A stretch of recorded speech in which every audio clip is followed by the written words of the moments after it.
All right, so this Knife Thoughts video is going to be on the full run of these knives from Great Eastern Cutlery.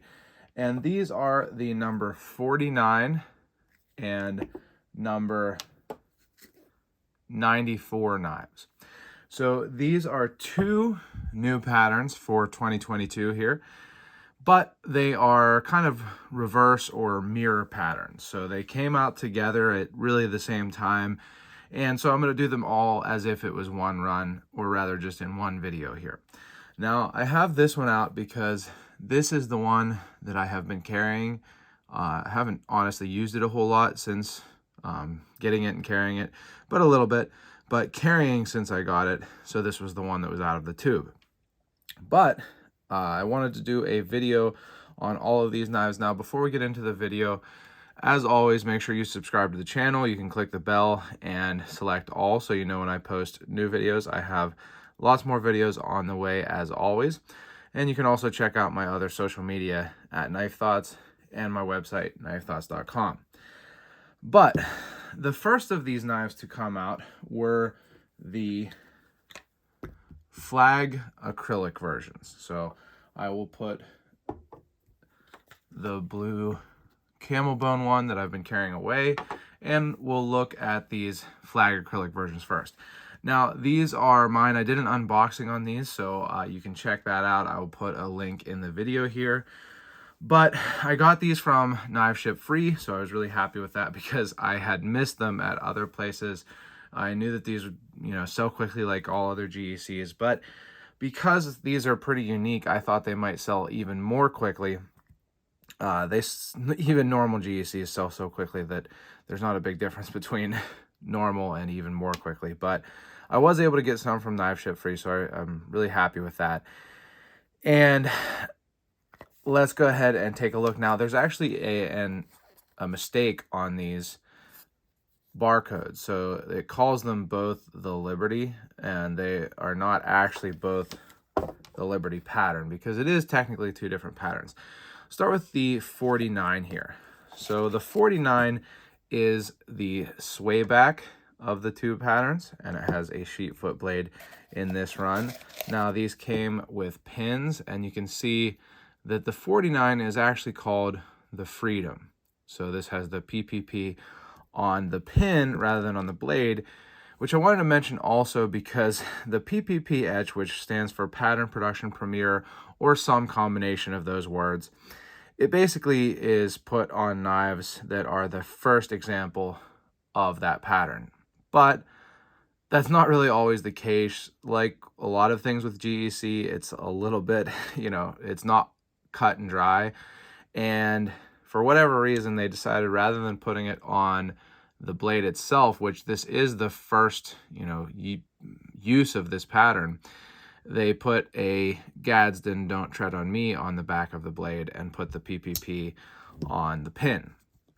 So a little bit unusual, but like I say, already the PPP etch thing is not 100%, the same across all patterns. But this is the first, these are the first examples of these two patterns. And like I said, this is the sway back. Now, with this Flag Acrylic, they had some that had flaws from the factory, some that had minor flaws, and then some that had moderate flaws. These are not those. These are not flawed ones, but this came with a proud tip. I did drop the tip slightly because I plan to keep these. But I was disappointed with how high the tip's at, and you can see that in the unboxing video. If I recall correctly, I think I noticed it in the unboxing.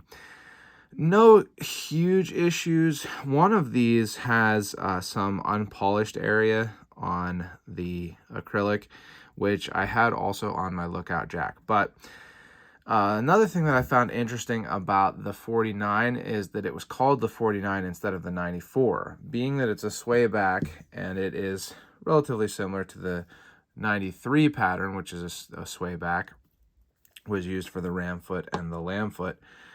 I would have thought that the 94 would have gone to the sway back, but kind of as a counterpoint to that, there is the 47 that is a sway back. Sorry, the camera's a little bouncy today. I'm not sure why that's going on. But the sway back with the sheep foot blade is the Freedom, as you can see on the blade. And I do like that etch. I like the scrawl, the cursive etch that it has. And then you can see the tang stamp, 49.3 for the sheep foot blade, 1 for a single blade, and 21. These were made in 2021, the end of 2021. So that is the 49, and moving on to the 94 Flag Acrylic. You can see it's in blue. This one is the Liberty. So rather than a sway back, this is what you might call a regular jack, a square end regular jack. And it has a clip point blade rather than the sheep foot blade. And you can see on their Liberty for the etch rather than Freedom, it still has the Gadsden Don't Tread on Me etch on the back and no PPP. But instead it has 94, 1 for the clip point blade, 1 for the single blade, 2, 1. Same front tang stamp there. If I recall correctly, which I'm not sure that I do, I think it was this one that had the unpolished area, but it might have been the 49. Either way, one of them came with that. And some slight gapping. So not 100% perfect, but in particular, I was not happy with the proud tip. I kind of tired of proud tips and blade wrap on traditional knives. But I still think that these are really cool because some people, were like, oh, it's too whatever, in your face or novelty. But the fact is that there are a lot of vintage examples of knives that have flag acrylic handles. There were some that it was actually throughout the acrylic, so it was layers of acrylic with different colors that would make the red, white, and blue. There were also others like this, which is what you might call looking glass acrylic, because as you can see, it is clear through the acrylic, and then the color is just on a piece of paper. And that brings up, well, I don't know that it's paper, it could be vinyl, something like that. But that brings up another thing. It's really hard to show on video here, but in person up close, it's actually not super clear. You can see, I think it's called DPS, which I mentioned in my other video, but basically you can see the dots, and it makes it so that it doesn't look super clear, particularly on the We the People side here. Less so on the stars, but you can't, on the flag side, but you can see it somewhat on the stars. So I'm not sure why that is. Maybe you just can't get it printed clear enough that you can't see those dots up close. Far away, they look great. I've actually been displaying these on a display that my wife got me a while back, and I think they look really cool. No one really gets to see it other than me, but I think it's still pretty cool to get to see those handles. So a cool start, a unique start to these. Like I say, I think that they're really cool because there are a lot of vintage examples of flag type handles on traditional knives, even if they might seem a little novelty. Now, these ranged greatly in price. It almost at this point doesn't really, even matter to say pricing for GEC once a run is over, and this run is over. Almost all of these have dropped. I did see that maybe today, actually, when I was filming this, some were dropping because there were like stragglers. But I think that pretty much by the time this video goes up, they all will have dropped. It doesn't really make sense to talk about the pricing, because if you didn't get it, on the primary market, it's going to be more on the secondary generally. I always suggest trying to buy from the Facebook group. So Gradation Cutlery Club, there are some other Facebook groups, but I do not really participate in them that much. Mostly the Gradation Cutlery Club, GECC on Facebook. And you can find better prices there, but they ranged, I think that, Knife Ship Free had them for $70 some, $75, something like that. Some places had them $140, even higher on the Flag Acrylic. Most places were above $100 on these next two, which are the Garnet Jig Bone is the first that we're going to look at here. Most places were in the 120 to 140 range, I believe, but some were lower, $119, $100, things like that. But most dealers are moving a little higher in pricing now. Knife Ship Free is kind of the only one I'm aware of that hasn't bumped pricing up recently or so far. Even collector knives now, the pricing is going up a little bit, not super high, and I still think that usually if you don't get issues, these are, you know, good values at the primary market prices. But the 94s came before the 49s for these other twos generally. So the other two handle materials, the 94s came first. So I'm going to show you the 94 in garnet jig bone. So this one is not mine. I only got the blue camel bone 94. I didn't get the garnet jigged in either, or the blue camel in the 49. These are on loan from my friend Dan. If you watch my videos, you probably have heard that a lot. So as always, I appreciate it. But Dan told me that the 94s for him were really well done. This one seems nice. You can see no big gaps, you know, maybe ever so slightly there, but basically no gaps. The jigging is nice on these. I do like this jigging. It's not the darkest red. It's maybe a little darker red in person than it's showing up on camera, actually. But yeah, a little darker red in person. But a really nice look to it. Has these threaded bolsters, which I do like. A little bit fancier on the Northfield than on the Titty Ute, which is normal. And long pulls instead of nail nicks, and then it does have the unexcelled shield. But one thing that I notice on this particular 94 is that the blade sits well within the frame, even more so than mine, and that's a nice thing. You know, I do not like prod tips. I get prod tips pretty frequently, and I hope Dan is all right with this, but allowing this to close normally certainly doesn't sound like it has any blade wrap. Doesn't feel like it, so that's a good thing. It kind of tells me that, you know, this knife can be made to have the blade sit well within the frame and still not have blade wrap. So that's a nice thing. Really, I don't think too much, if anything, to complain about on this knife. You can see it has the same stamp, but just a good looking little knife. And I was going to talk about this later.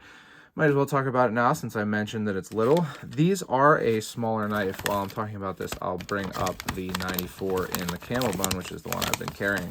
These are a smaller knife, so I will show you some comparisons here. Here is my 94 in camel bone. And here it is compared to a Gradation Cutlery number 15. You can see the 15 is about the same length, maybe slightly bigger. I know in the specifications it is bigger.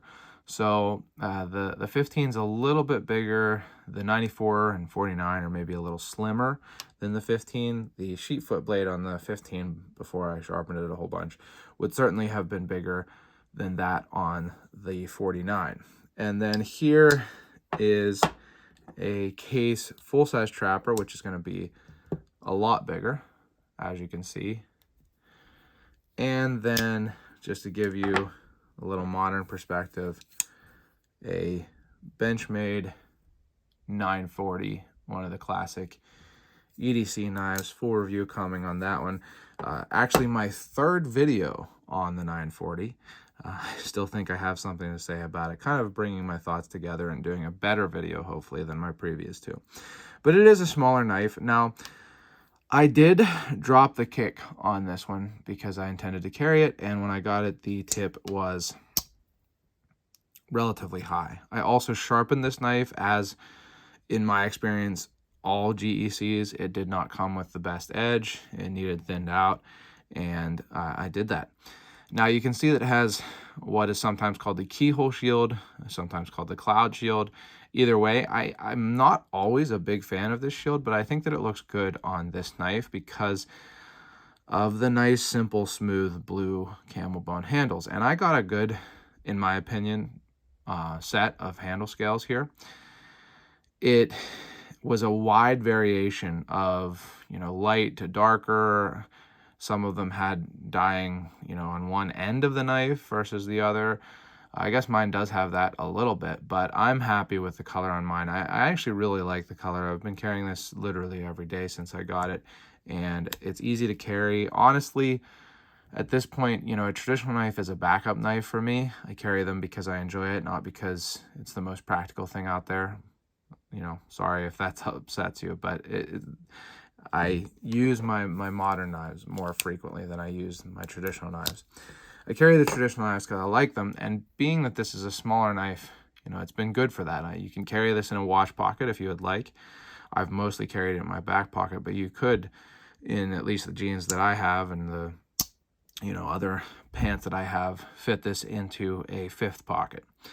No gaps on mine here on this one, and the centering is pretty good. So the 94s seem to have been done pretty darn well. A nice little knife. I actually got this one from Traditional Pocket Knives. Their prices are a little higher than, you know, Knife Ship Free, but really within the range of most of the other dealers at this point. And I've always gotten really great service from Austin at C. Reisner Cutlery. This was, I think, either 140 or 160. They both went up for sale at the same time, but one of those. So definitely, you know, significantly more expensive than these from Knife Ship Free, but that's kind of the way it goes at this point. Now, moving on to the 49s. It's kind of a different story, and like I said, neither of these are mine, but my 49, the Flag Acrylic, remember, it came with a proud tip, and it has a relatively off-center blade. Not so much that it's actually rubbing, but enough that it's a little close, and then some finishing issues there also. But from what Dan has said, and also what I've seen online, these 49s had more issues than the 94s. So the 49s, like some other knives that were made recently from GEC, some of them are coming without etches. So Dan's does have the etch, as you can see, but some of them are coming without an etch. And I just think that that's really weird. It's one of those things where, you know, why is that happening? The etching is done at pretty much the complete end of the process. So I don't know if it's something where these get quality control checked before they get etched. And if so, they should probably change that, because this is the second run of knives within a year that have had some of them coming without an etch. And like everything, you know, there's people that say, oh, I don't care, I like it, it makes it unique. Well, it's still, the knife is advertised in their pictures as coming with an etch. So if you buy it and it doesn't have an etch, you're not getting what you thought you were getting. If that's okay with you, then that's great. You know, all the better for you. But I do think that that's something that they need to make sure it doesn't happen. I don't think that that's a good thing. It's a little bit weird, a little bit of maybe not the best sign to me. I just don't understand why that would be happening. Now, this one is off-center more than my 49 was, and the tip is proud. It's not actually the worst of these that I've seen, but you can see I can catch my thumbnail on it. My thumbnails are longer than normal right now, to be honest, but you can definitely catch a thumbnail on there, and I just don't think that it should. You know, I hate proud tips. A lot of people that watch my videos know that. I just don't think that this needs to have a proud tip. Being a sheepfoot blade, I don't think that it's probably close to having blade wrap, so I don't understand why these had that. Moving on to the blue camel bone version of the 49 from Dan again. I did not see any issues with the etch on these.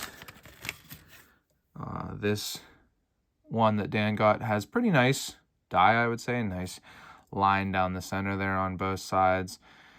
This tip is not as proud. I mean, it's still pretty close, but it's not as proud. But still definitely a little off-center. Not rubbing on either of them, to be completely honest. But, you know, a little bit unusual.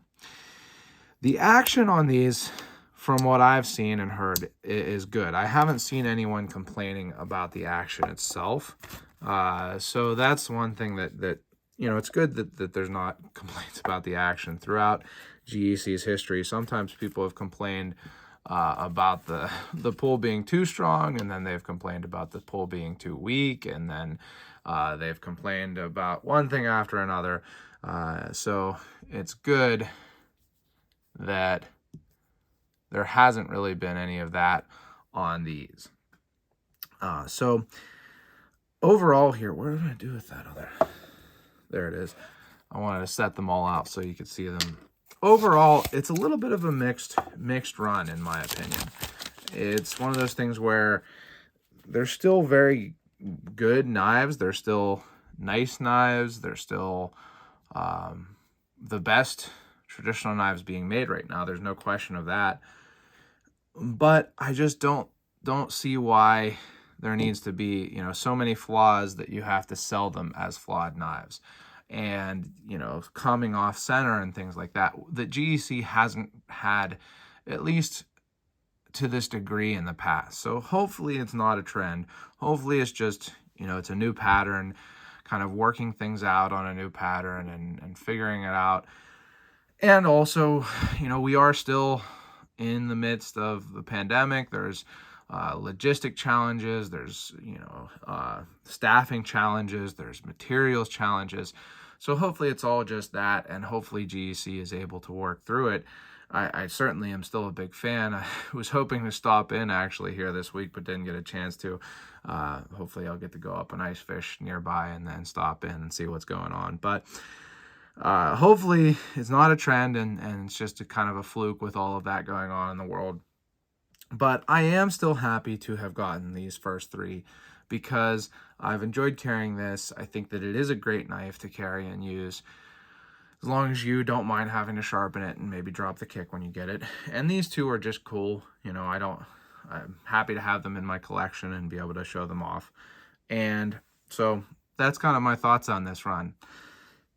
Hopefully things get back to what I would consider the normal for GEC, and no more weird kind of mixed runs like this. All bangers all the time, hopefully, in the future. But if you've enjoyed this video, I really appreciate you watching, as always. And make sure you check out my other videos, subscribe to the channel, you leave any comments, all that good stuff, and check out my website, knifethoughts.com. Do have more articles coming soon. Haven't been as active on there as I'd like, so I plan to be more active. Thanks to Dan again for loaning these, and as always, don't forget to go out and do good.